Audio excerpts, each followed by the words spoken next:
विद्रोहियों ने तख्ता पलट कर दिया है। सीरिया के सेना अध्यक्ष ने खुद इस बात का ऐलान किया है। राष्ट्रपति बशर अल असद परिवार के 50 साल का सत्तावादी शासन अब समाप्त हो गया है। सीरिया के सेना अध्यक्ष ने ऐलान किया है कि राष्ट्रपति बशर अल असद परिवार के 50 साल का सत्तावादी शासन अब समाप्त हो गया है। विद्रोहियों ने राजधानी में घुसकर कब्जा कर लिया और इसके चलते राष्ट्रपति असद भी दमिश्क छोड़कर भाग गए। उधर पीएम गाजी ने भी सत्ता सौंपने का प्रस्ताव दिया है। बांग्लादेश में इस्कॉन के 2 मंदिरों में उपद्रवियों ने आग लगा दी है। इस्कॉन कोलकाता के उपाध्यक्ष राधा रमन दास ने एक्स पर इसकी जानकारी देते हुए कहा कि तड़के करीब 3 बजे उपद्रवियों ने ढाका जिले के धौर गांव में स्थित श्री श्री राधा कृष्ण मंदिर और श्री श्री महाभाग्य लक्ष्मी नारायण मंदिर में आग लगा दी। ये दोनों मंदिर इस्कॉन के हरे कृष्ण नामहट केंद्र के अंतर्गत आते हैं। रूस यूक्रेन के बीच पिछले 2.5 वर्षों से संघर्ष जारी है। इस संघर्ष के बीच पश्चिम देशों ने यूक्रेन का समर्थन करते हुए रूस का बहिष्कार किया। प्रधानमंत्री नरेंद्र मोदी ने हाल ही में रूस का दौरा किया था और इसके साथ ही भारत ने रूस से तेल खरीदना भी जारी रखा।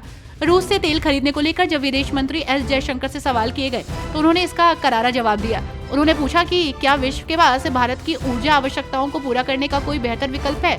उन्होंने ये बयान 22वें दोहा फोरम के पैनल नए युग में संघर्ष समाधान के दौरान दिया।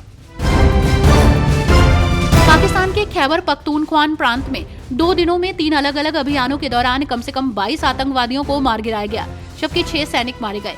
इंटर सर्विसेज पब्लिक रिलेशंस ने कहा है कि खुफिया आधारित ऑपरेशन खैबर पख्तूनख्वा के टैंक उत्तरी वजीरिस्तान और थार जिलों में 6 से 7 दिसंबर तक हुए।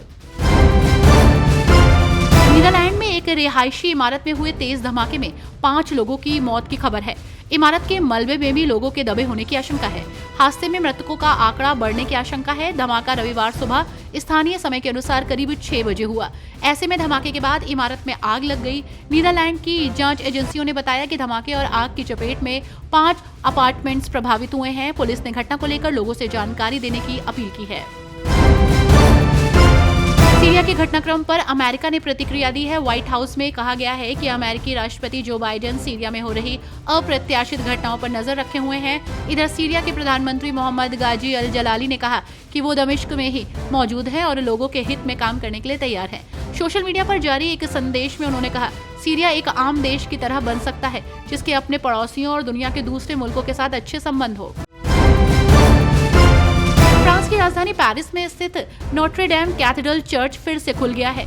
ये ऐतिहासिक चर्च में साल 2019 की 15 अप्रैल को भयानक आग लग गई थी और देखते ही देखते पूरी इमारत आग की भेंट चढ़ गई थी। वहीं इस मौके पर अमेरिका के नवनिर्वाचित राष्ट्रपति डोनाल्ड ट्रंप, फ्रांस के राष्ट्रपति एमेनुएल मैक्रो और यूक्रेन के राष्ट्रपति वोलोदिमीर जेलेंस्की साथ दिखे। इस्लामी विद्रोही गुट हयात तहरीर अल शाम ने राजधानी दमिश्क में प्रवेश कर लिया है और सीरिया को आजाद घोषित कर दिया। विद्रोहियों का दावा है कि राष्ट्रपति बशर अल असद देश छोड़ चुके हैं। इस बीच विपक्षी नेता हादी अल बहरा ने कहा कि दमिश्क सुरक्षित है। इस बीच सोशल मीडिया प्लेटफॉर्म एक्स पर लिखा, सभी संप्रदायों और धर्मों के हमारे लोग, जब तक आप किसी अन्य नागरिक के खिलाफ हथियार नहीं उठाते, जब तक आप अपने घरों में रहते हैं, तब तक आप सुरक्षित हैं। बांग्लादेश के हालात इन दिनों नाजुक चल रहे हैं। भारत से लगातार प्रतिक्रिया सामने आ रही है। इसी बीच खबर सामने आई है कि भारत के विदेश सचिव विक्रम मिस्री 9 दिसंबर को बांग्लादेश जाएंगे। भारत के विदेश मंत्रालय के प्रवक्ता रणधीर जायसवाल ने कहा कि विक्रम मिस्री इस दौरे में कई बैठकें करेंगे। विक्रम मिस्री ढाका तब जा रहे हैं जब दोनों देशों में तनातनी की स्थिति है। शेख हसीना की सत्ता से बेदखल होने के बाद भारत कई बार बांग्लादेश में हिंदुओं समेत बाकी अल्पसंख्यकों की सुरक्षा पर चिंता जता चुका है। अमेरिका के नवनिर्वाचित राष्ट्रपति डोनाल्ड ट्रंप ने पूर्व सेनेटर डेविड पर्ड्यू को चीन में अमेरिकी राजदूत के तौर पर चुना है। उनके पास 40 साल का अंतर्राष्ट्रीय व्यापार का अनुभव है। ट्रंप ने सोशल मीडिया पोस्ट में कहा, अमेरिका के पूर्व सेनेटर डेविड पर्ड्यू को चीन का राजदूत नियुक्त करने पर खुशी हो रही है। डेविड पर चीन और अमेरिका के संबंधों को बेहतर बनाने की जिम्मेदारी होगी। उनके पास एशिया और चीन के मामलों की अच्छी समझ है। वो क्षेत्र में शांति बनाए रखने और चीन के नेताओं के साथ बढ़िया कारोबारी संबंध बनाने की मेरी रणनीति को लागू करने में महत्वपूर्ण भूमिका निभाएंगे।